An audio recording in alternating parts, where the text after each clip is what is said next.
Assalamu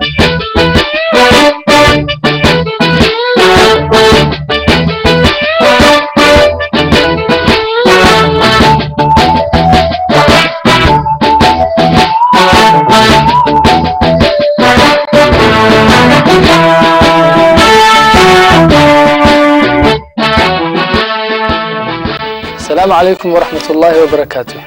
Welcome, this is Somaliland National Television and I'm Mohammed Aden here to update you with the latest stories making headlines. These are the stories to come. Somaliland Chief Justice of the Supreme Court achieves finalizing a dispute on land tenure. Minister of the Interior holds a press conference to refute statements by opposition figures.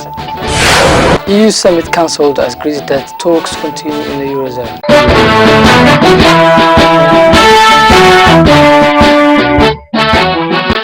Somaliland Chief Justice of the Supreme Court, Adan Haji Ali Ahmed, who held office only a few weeks ago, achieved finalizing a dispute on land tenure between two elderly men.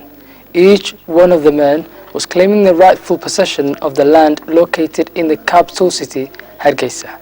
The Chief Justice of the Supreme Court, Adan Haji Ali Ahmed, who was recently appointed by the President, portrayed a significant achievement in providing resolve to one of the most difficult and complex disputes on land tenure in Hargeisa.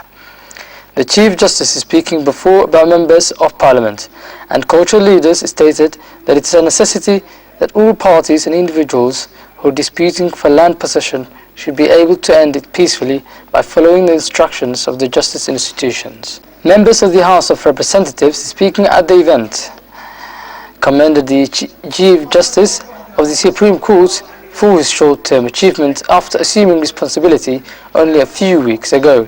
Chief Justice of the Supreme Court, Adan Haji Ali, urged the Republic to play a pivotal role in ending such disputes that can hamper peace and hinder the progress that was sought to be achieved by the citizens, providing hand-in-hand cooperation to the government.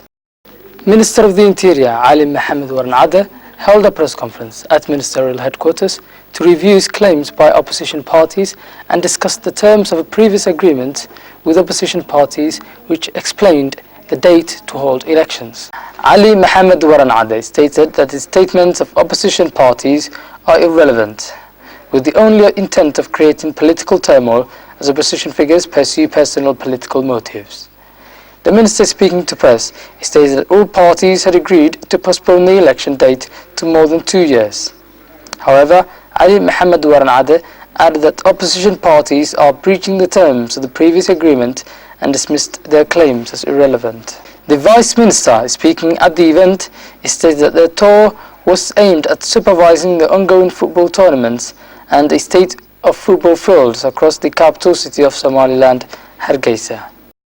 Vice Minister of Labour and Social Affairs, Abdiwahid Abdirahman Abdighadir, accompanied by the Director General of the Ministry of Information, Culture and National Guidance, Mohammed Ilmi Adan Ilkase, took a supervision tour of several football fields in Hargeisa, where tournaments have been taking place.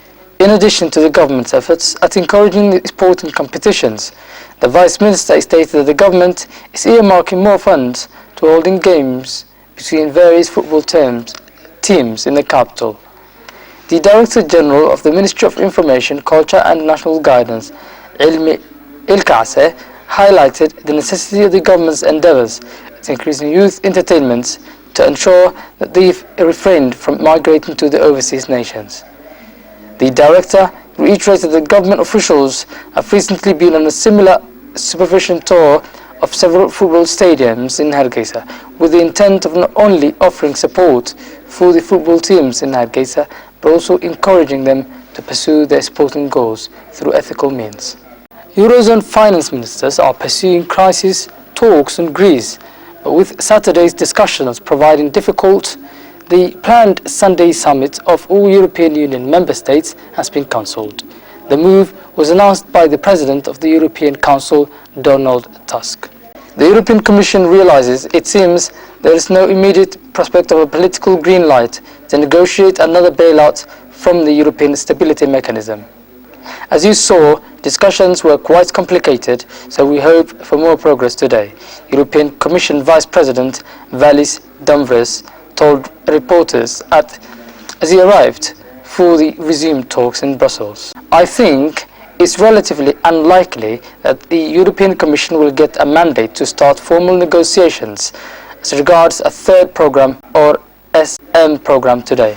Talks so far have stalled on a lack of trust between Athens and some of its Eurozone partners, who see Greece's revised reform proposals as too little, too late, and doubt they will be put into practice.